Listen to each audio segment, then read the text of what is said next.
This is E.T. I've got a question for you.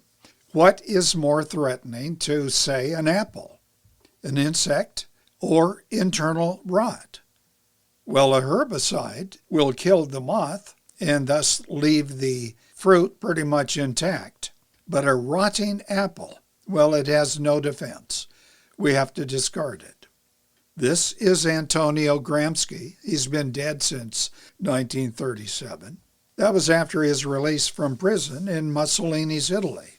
This Marxist theorist understood that a rotting adversary to socialism, for example, the U.S., that rotting was prerequisite to a communist takeover. Put another way, the bourgeois or middle-class institutions, political, cultural, and educational, must first be infiltrated, then controlled, thus letting loose the rotting fungi, so necessary for the second and then last stages of Marxism to take full control.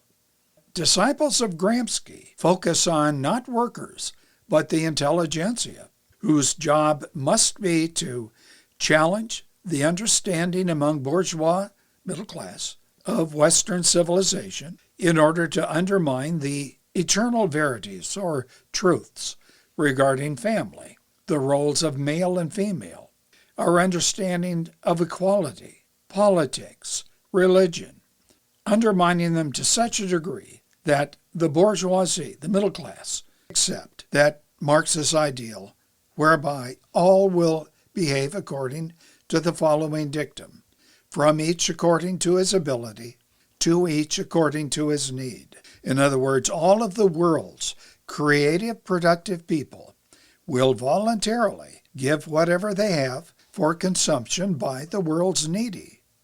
Well, Gramsci's method to overturn time-honored Western truths involved neither a revolution nor taking immediate control of governments, at least not yet, but it was taking control of the institutions whereby we learn.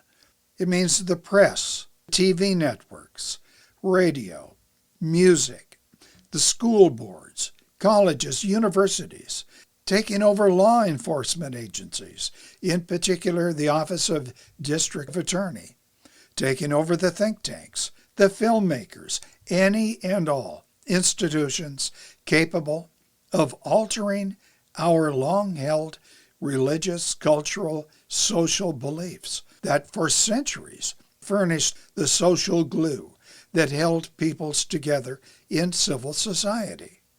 Where Karl Marx and his economic determinism held workers would uprise and take over everything, Gramsci centered attention on the intelligentsia and their useful idiots in suburbia, who would build a cultural, ideological superstructure that would be necessary to achieve that final socialist ending, achievable only when all sources of knowledge, the arts, education, media, so weaken our eternal verities throughout Western civilization that enough people will accept as the good total socialization, wherein each will give according to his ability to all in need.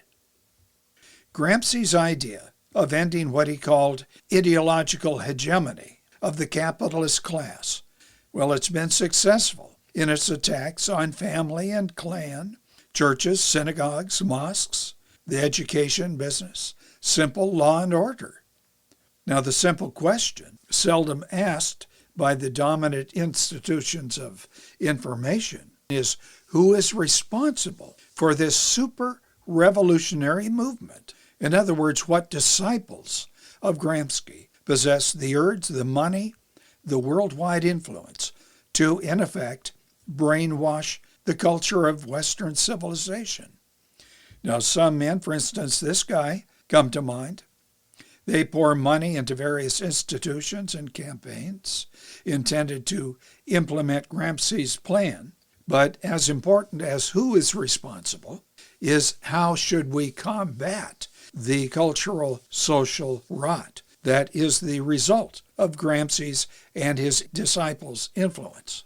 This will be covered in a second video. This is E.T. Do you agree with what you heard? If so, hit the like icon. Type in your comments below. Tap the bell icon. You'll be notified of new uploads. And if you would, share these videos. Thank you.